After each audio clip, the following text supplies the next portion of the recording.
This is Robert Aitken speaking with my fresh new look. Jimmy Galway always said, "You need a beard to play the flute." Perhaps he was right. The great flutists of the past, Paul Taffanel, Georges Barrère en basse, sported them. And now that I've been confined to my home and studio, which you can see here, I decided to do one during this COVID crisis. We'll see. I'm 80 years old. I'm not sure I can have another career. What I would like to do, however, is present you with an explanatory performance of my small piece, Icicle. In 1977, Pierre-Yves Artaud, my good friend and colleague of many years, asked me to write a short solo flute piece to be included in his series of contemporary compositions for young flutists who had been playing the flute for about 4 years. The publisher was Éditions Musicales Transatlantique, and the commission came from the president, Patrick Marclon.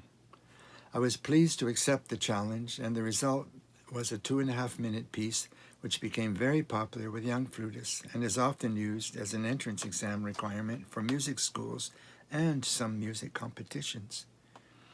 It is intended for young players, but I must say, if I'm requested to perform it, it takes just as much practice from me. At the time I composed it, my 2 daughters were age 15 and 10. The older one, Diane, played the flute, and the younger, Karen, the double bass. From time to time, when they came downstairs to breakfast, the older one would tease the younger one by singing bom, ba-dum, ba-dum, ba-dum, ba-dee-dee-da-dee-dum. The younger one, playing the double bass, would get very upset, stamp the floor and say, "Stop that, cut that out." Well, I found that spiky little tune of Henry Mancini's was perhaps a good inspiration for a piece of music for younger people. I wanted a work which could show young flutists the infinite number of sounds and effects we can produce on our instrument. In fact, there are only 8 normally produced notes in my Icicle. Thanks to the excellent printing and distribution by Éditions Musicales Transatlantique and the Royal Conservatory of Music of Toronto's series called Overtones, which my daughter Diane did edit, Icicle has become a really popular little number. My original handwritten manuscript with icicles drawn in the margin is available from the Canadian Music Centre. Of course, Icicle is dedicated to my daughter Diane, and many of her students play the piece wonderfully. And now, let's take a little tour through the piece. As you recall, the motivation for the piece was Henry Mancini's Pink Panther tune, which goes...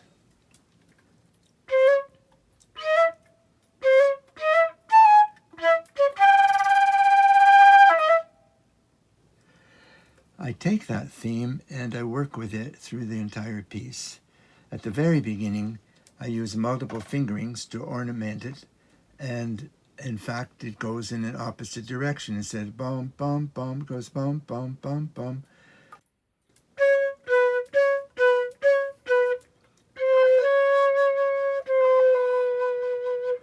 And of course, by leaving the thumb off, we get entirely different notes. And we leave the thumb off through the whole first 24 bars of the piece to give this kind of glistening sound like an icicle. The form of the piece is not that different than Mozart. It's a classic form. I present the first melody 3 times, each time developed a little bit more, and then finally we go on into the piece. So, the first phrase.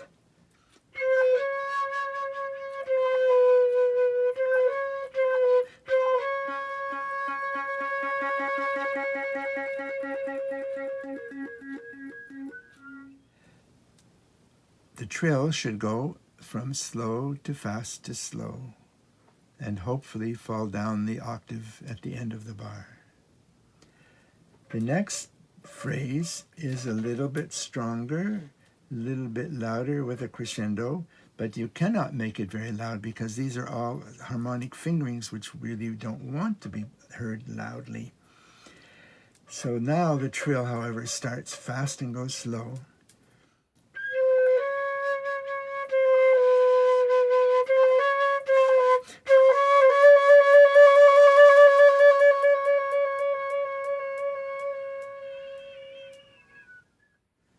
And now, much faster.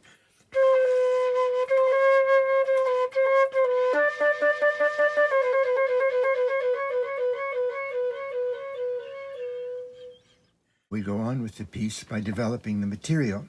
There start to be a few technical problems finally. First of all, we have simply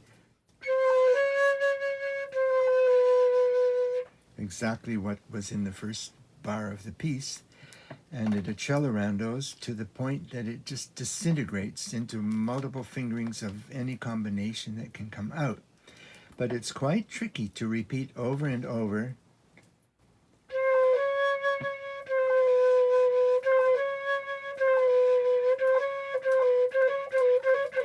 faster and faster and faster until it breaks up. And at the end of it, we have to play very clean, nice, good staccato. Absolutely clean. So you can take your time to do it, but make sure every note is just precise and clean. Personally, I make them very short by stopping the air. Often flute players don't want to stop the air, but in this case I stop it and then let the note ring in the room by itself. It's better to play it a little slower and play it cleanly than to rush through it. The end of that, of course, here is very, very simple. Just a color trill as you gliss your fingers off the A into the B flat. So that goes very, very simply. You just are going to just curl your hand like that. Personally, again, to use that word, I don't like to pull my fingers off of a note for a glissando. I don't like to pull it off like that. I rather tilt it like that and then let the key come up afterwards. So I'm going like this and I let it come up rather than try to control this. That's much harder to control. So whenever you see a gliss like those two fingers, I would just take both of those fingers, bend them down the flute, and then allow the key to come up. This is my way of doing glissandos between two notes. So here's what happens. We start quite slowly, you see, 58, and then gradually accelerando, and hopefully crescendo if you have enough air to do so.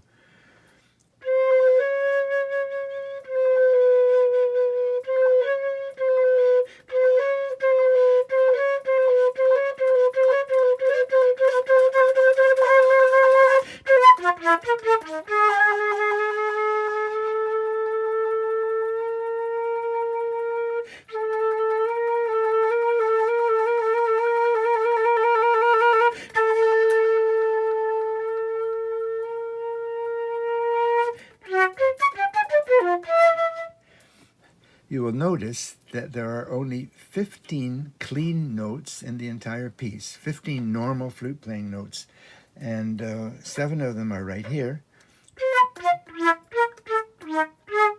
And then at the end of the next phrase, on the next page, are the others. And we will go on to the next page. And here we have, again, a glissando off of the A. But the first one, you recall, the fingers were together. This one, the fingers are all separate.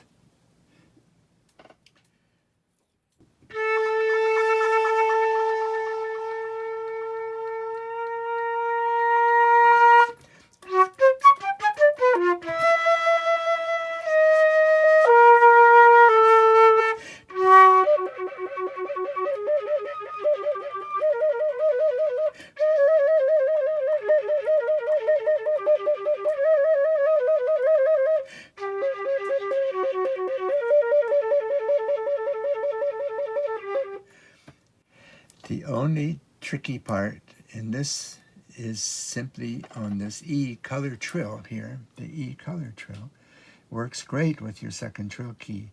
But when you get over here, it doesn't make very much effect. So you need to move your tongue around in the mouth the maximum you can, or in fact move the flute on your lip in a rippling kind of effect, so you can get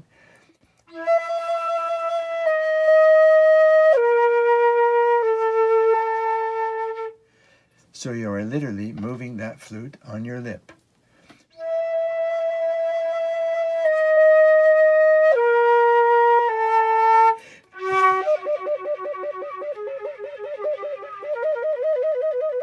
And this is simple. You just trill both of the trill keys at the same time you finger the written notes. In the middle of the third line here, at this point, of course you have to change the trill key to the number 1 trill key. That means if you're using the second finger for your trill, you'll have to switch it over to the first in order to be able to play the F sharp. So you're doing from here,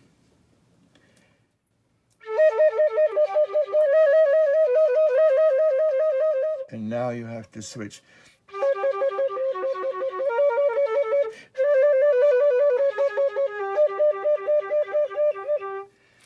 And now from here, where we have our first trill key going, we go until here, then you have 2 trill keys, then just the second one, then just the first one, and we slow this one up as much as we can until in fact it's just 16th notes.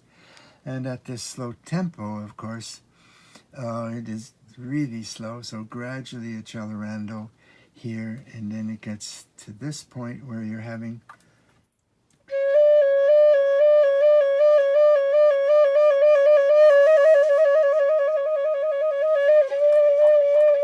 here you have your second trill key going,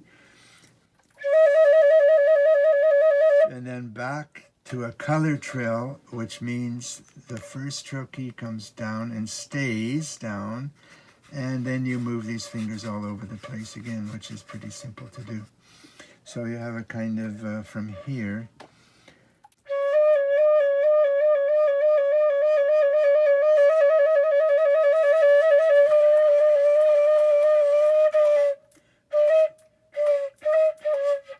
And then we're back into the our theme again. Bum, ba-dum, ba-dum, ba-dum, buddy. So we're back to the opening of the piece. So that's what I meant. It's a kind of classic form. Let's try from there.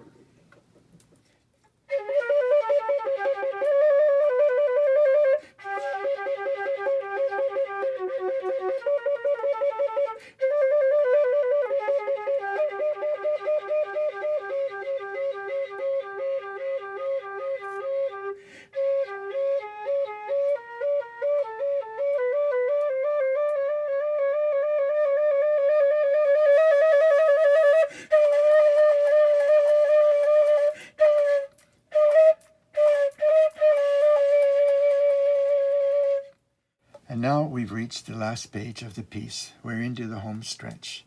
Here, the main challenge is simply keep track of your trill keys. There are different locations, different things, left hand, right hand, doing different stuff. But most of all, it's just the excitement of you trying to play up to a 4 fortes with notes which won't make more sound than a mezzo piano.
In closing, I would like to thank Ruth Ventorf and the Deutsche Flötengesellschaft for this opportunity to do this little presentation, and to my family, Max and Jack and Michael White, for the technical assistance, and my daughter for her musical input. Thank you very much. See you around.